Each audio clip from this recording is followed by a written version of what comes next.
우리는 살아가면서 하나님의 때를 아는 것이 중요합니다. 우리가 가장 민감하게 반응해야 될 것이 지금 하나님께서 나보고 가라고 하시는 때인지 또 멈추라고 하시는 때인지 혹은 어떻게 행동하기를 원하시는 때인지를 아버지 하나님 앞에 묻는 것이 굉장히 중요합니다. 우리의 신앙생활을 돌아보며 그리고 또한 우리의 성경 말씀을 우리가 보면서 생각해야 되는 두 가지의 하나님의 때가 있습니다. 하나는 하나님께서 구원을 이루시려고 하는 놀라우고 크신 하나님의 계획하신 때가 있다는 것을 우리가 알 필요가 있습니다. 동시에 우리 안에 나의 인생, 나 한 개인의 인생 가운데에 아버지 하나님의 인도하심과 계획하심과 그 때가 어떠한지에 대해서 아는 것 또한 중요합니다.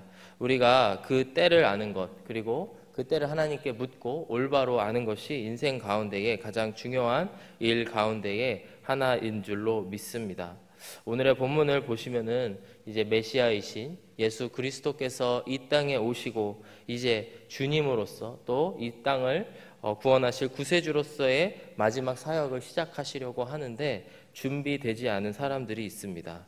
준비되지 않은 사람들이라고 하는 것은 예수님께서 오심을 전혀 알아차리지 못하고 예수님께서 오신 그 때임을 전혀 알지 못하는 그런 사람들의 모습이 오늘 나타나고 있습니다.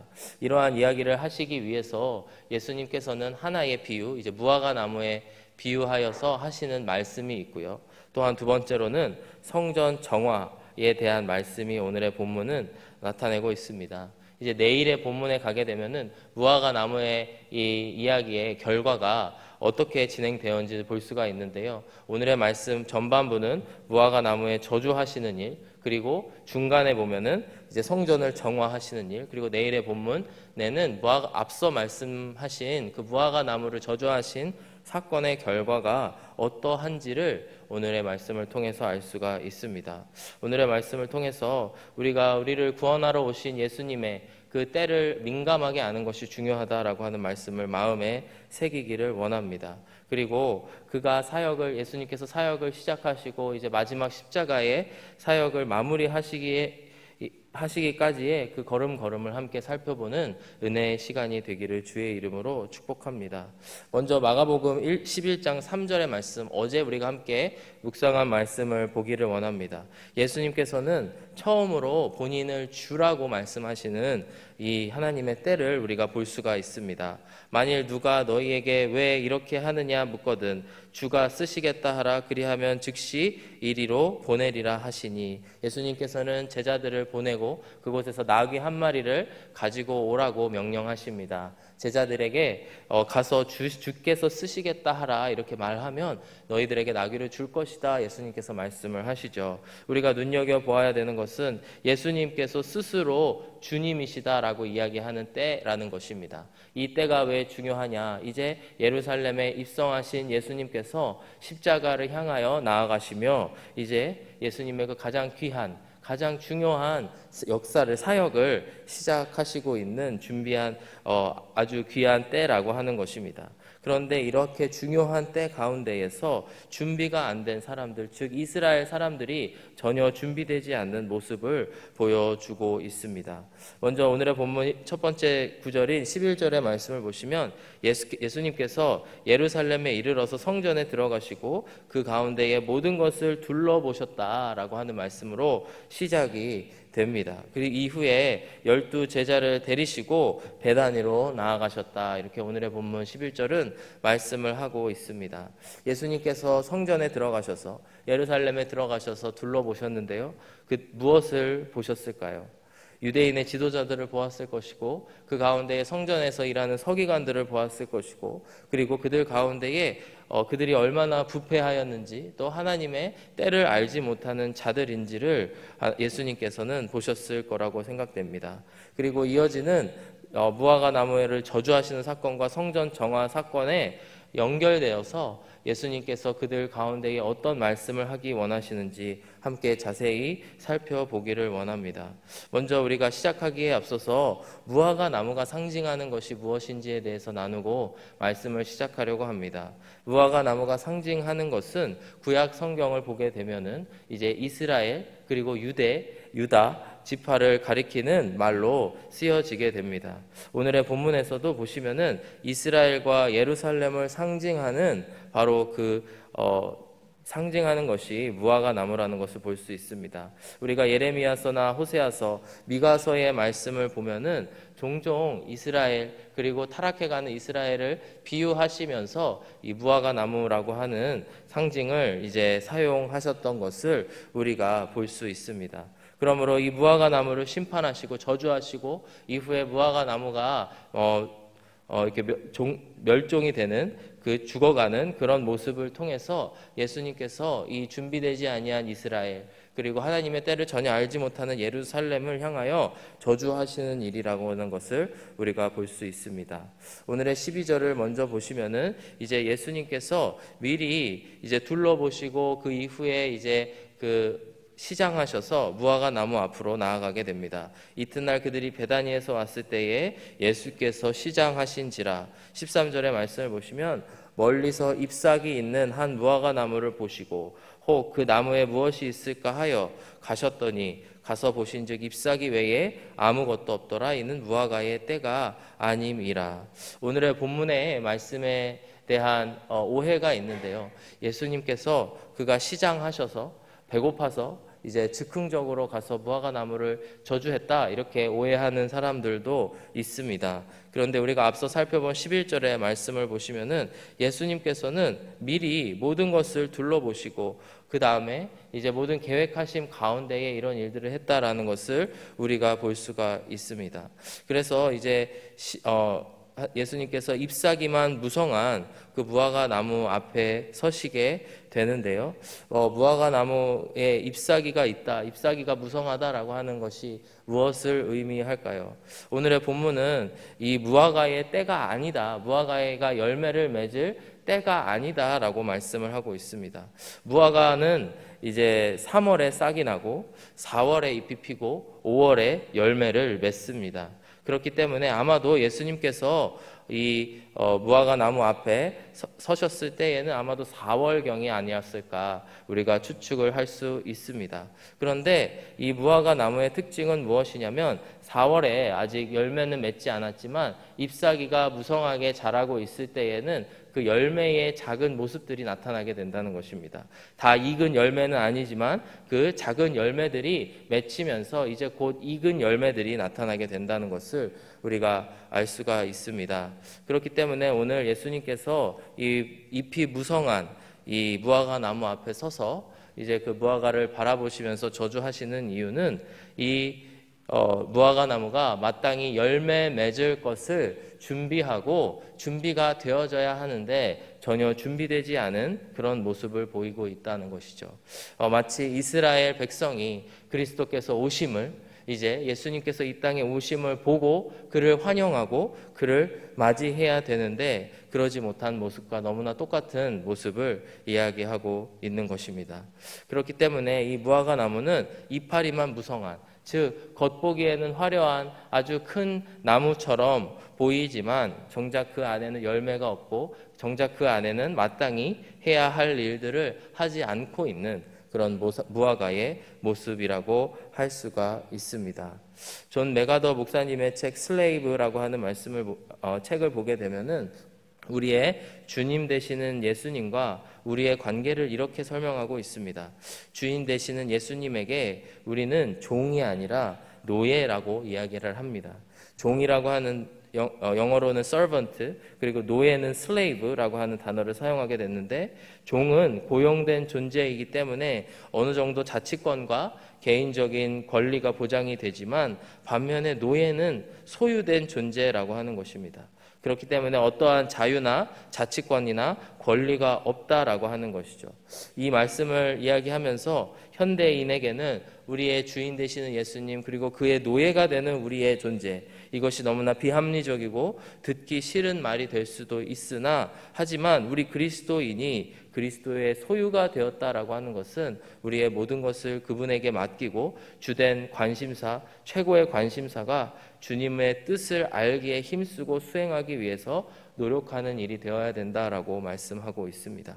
예수님께서는 무화과 나무를 책망하시고 저주하시는 이유가 바로 이런 곳에 있는 것입니다. 예수님께서는, 그리고 하나님께서, 구약의 하나님께서는 이제 무화과 나무로 상징되는 이스라엘을 택하시고 하나님의 선택받은 자녀로서, 백성으로서의 특권을 주셨습니다.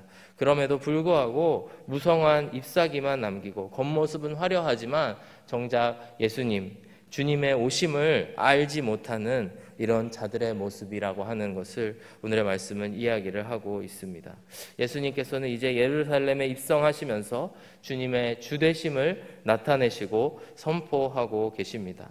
그렇지만 그 전혀 하나님의 때를 알지 못하는 이 이스라엘 백성들의 모습을 보면서 우리가 과연 하나님의 우리를 향한 구원의 계획, 그리고 우리의 주변을 향한 구원의 계획들 가운데에 우리가 하나님의 때를 민감하게 보면서 기다리고 있는지 이 시간 함께 함께 돌아보며 나아가는 이 아침이 되기를 주의 이름으로 축복합니다. 14절의 말씀을 보시면 예수께서 나무에게 말씀하여 이르시되 이제부터 영원토록 사람이 내게서 열매를 따먹지 못하리라 하시니 제자들이 이를 듣더라, 이렇게 말씀합니다. 이 이스라엘을 향한 영원한 저주가 임하게 되고 이후에 21절 이하의 말씀을 보시면 알 수 있지만 실제로 그런 일들이 무화과 나무 앞에 벌어지게 되는 것을 볼 수 있습니다. 우리가 하나님의 때를 놓치는 것이 얼마나 큰 우리 가운데에 손해를 보는 일인지, 또 평생에 돌이킬 수 없는 일인지를 함께 기억하며 나아가기를 원합니다. 이어지는 15절 이하의 말씀을 보시면은 성전 정화 사건이 나오게 됩니다. 그 모습을 통해서 우리는 유대인들이 어떤 모습으로 예수님이 이 땅에 오셨음에도 알지 못하고 있는지를 볼 수가 있습니다. 성전에는 어떤 사람들이 있었습니까? 바로 매매하는 사람들, 돈 바꾸려는 사람들, 비둘기 팔고 장사하려고 하는 사람들이 있었습니다. 예수님은 이방인의 뜰에서 이들을 보며 분노하시고 그들을 내쫓으셨습니다. 15절 이하의 말씀을 보시겠습니다. 그들이 예루살렘에 들어가니라 예수께서 성전에 들어가사 성전 안에서 매매하는 자들을 내쫓으시며 돈 바꾸는 자들과 자들의 상과 비둘기 파는 자들의 의자를 둘러 엎으시고 아무나 물건을 가지고 성전 안으로 지나다님을 허락하지 아니하시고 이에 가르쳐 이르시되 기록된 바 내 집은 만민의 기도하는 집이라 칭함을 받으리라고 하지 아니하였느냐? 너희는 강도의 소굴을 만들었도다, 이렇게 말씀하고 있습니다. 사랑하는 여러분, 오늘의 말씀이 우리에게 무슨 이야기를 하고 있을까요? 우리가 경각심을 가지고 생각해 보아야 되는 것은 바로 성전 안에 있다고 성전에 속한 사람이 아니라는 것입니다. 성전에서 시간을 오래 보냈다고 하여서 성전에 속한 사람이 아니고 하나님의 때를 알고 하나님의 뜻을 알고 그리고 그 뜻에 맞게 살아가는 자들이 진정 하나님 안에 속한 성전인 줄로 믿습니다. 예수님께서 성전에서 누군가를 내쫓고 계시다는 것을 통해서 볼 수 있는 것이 하나님의 마지막 때, 예수님의 마지막 때가 이르기 전까지 성전이라고 하는 곳에 아무나 들어올 수도 있다는 것을 우리가 볼 수가 있습니다. 겉으로 보기에는 성전에 속한 사람들, 마치 잎이 무성한 무화과 나무와 같은 사람들일지 모르지만 그 사람들이 마치 자기들이 성전에 속한 자들인 것처럼 착각하며 살아갈 수 있다는 것을 오늘 이 시간 기억하기를 원합니다. 사랑하는 여러분, 우리가 하나님께 진정 속한 자들이 되기를 원합니다. 저는 하루 종일 대부분의 시간을 교회 안에서 보내고 있습니다. 교회를 지키고 또 교회에서의 많은 사역들을 돌아보고 일을 하고 있는데요. 이런 저의 자신의 생활을 돌아보면서 과연 내가 교회당 안에 있다고 하여서 진정 하나님께 속한 자인가 함께 한번 돌아보는 시간을 가질 수 있었습니다. 제 스스로에게 던진 질문이 무엇이냐면 내가 진정으로 하나님의 노예로 살아가고 있는가? 하나님의 소유된 존재여서 나의 모든 것을 주님께 맡기고 살아가고 있는 존재인가 돌아보는 시간을 가졌습니다. 사랑하는 여러분, 우리가 교회에 왔다고 교회에 속하는 것이 아니죠. 진정 우리의 영혼이 성령님을 마음에 모시고 내주하시는 성령님과 동행할 때에 우리가 성전이 되어질 수 있는 것입니다. 하나님께 속한 노예가 아닌 종이 되어서 하나님과 협상하려고 하는 모습이 내 안에 없었습니까? 아니면 더 나아가서 내가 주인 노릇을 하려고 했던 우리들의 모습은 없었는지 생각해 보기를 원합니다. 우리에게 주어진 진정한 축복이 무엇일까요? 바로 전능하신 하나님이 나의 주인 되어 주시고 우리가 그분의 삶에 속한 노예가 되는 것이 우리들 안에 주어진 가장 큰 축복인 줄로 믿습니다. 앞서 소개해드린 슬레이브라고 하는 책을 보게 되면은 노예들은 주인의 가족 구성원의 일부가 되어서 음식과 보금자리를 포함한 모든 삶의 기초 수단들을 제공해 주었다라고 이야기를 합니다. 그렇기 때문에 우리가 우리의 주인 되신 하나님을 기쁘시게 하는 것만을 생각하며 나아갈 때에 그 외의 모든 것을 주님께서 채워주신다라고 하는 이야기를 하고 있습니다. 사랑하는 여러분, 우리가 잎이 무성한 무화과 나무같이 살지 않기를 원합니다. 진정 하나님의 우리에게 주시는 마음들을 통하여서 우리의 삶 가운데의 영적인 열매들을 맺어 가시는 저와 여러분들이 되기를 주의 이름으로 축복합니다. 말씀을 마무리하면서 이제 열매 맺지 못한 무화과 나무 그리고 준비되지 않은 이스라엘을 바라보면서 이들은 왜 이랬을까요? 오늘 성경의 말씀은 그들이 믿음이 없어서 하나님의 때를 준비하지 못했다라고 이야기를 합니다. 22절의 말씀, 내일의 본문이지만 짧게 살펴보기를 원합니다. 예수께서 그들에게, 즉 제자들에게 대답하여 이르시되 하나님을 믿으라. 내가 진실로 너희에게 이르노니 누구든지 이 산더러 들리어 바다에 던져지라 하며 그 말하는 것이 이루어질 줄 믿고 마음에 의심하지 아니하면 그대로 되리라. 이렇게 말씀을 하고 있습니다. 여러분 가운데에 맺기를 소망하는 열매가 무엇입니까? 성령의 성품의 열매를 맺기 원하십니까? 아니면 인생의 어떤 목표로 삼는 열매들이 있습니까? 아니면 귀히 생각하는 어떤 한 영혼의 구원을 위해서 기도하고 계십니까? 우리가 이 열매를 맺으려면 먼저 하나님을 올바로 믿고 믿음으로 기도해야 되는 줄로 믿습니다. 우리가 노예의 신분으로서 주인에게 전적으로 의존하면서 오늘도 믿음을 가지고 기도의 자리로 나아가시는 저와 여러분들이 되기를 원합니다. 그리하여서 하나님의 때를 준비하고 믿는 자들만이 바라볼 수 있는 알 수 있는 때를 알며 오늘 하루를 살아가게 되시는 저와 여러분들이 되시기를 주의 이름으로 축복합니다. 함께 기도하겠습니다. 사랑하는 아버지 하나님, 저희들은 우둔하고 알지 못하지만 반드시 하나님께서 이 땅에 예수님께서 다시 오실 그 때를 기다리며 살아갑니다. 사랑하는 주님, 우리에게 믿음을 허락하여 주시고 주님 다시 이 자리에 이 땅에 오시는 그날을 우리가 바라보며 나아갈 수 있도록 인도하여 주시옵소서. 우리가 주님을 굳건하게 믿고 나아가게 되기를 원합니다. 그리고 믿음으로 기도하기를 원합니다. 그리하여서 예수님 오시는 그 때를 기다리기를 원합니다. 주님 함께하여 주옵소서. 감사드리며 예수 그리스도의 이름으로 기도드렸습니다. 아멘.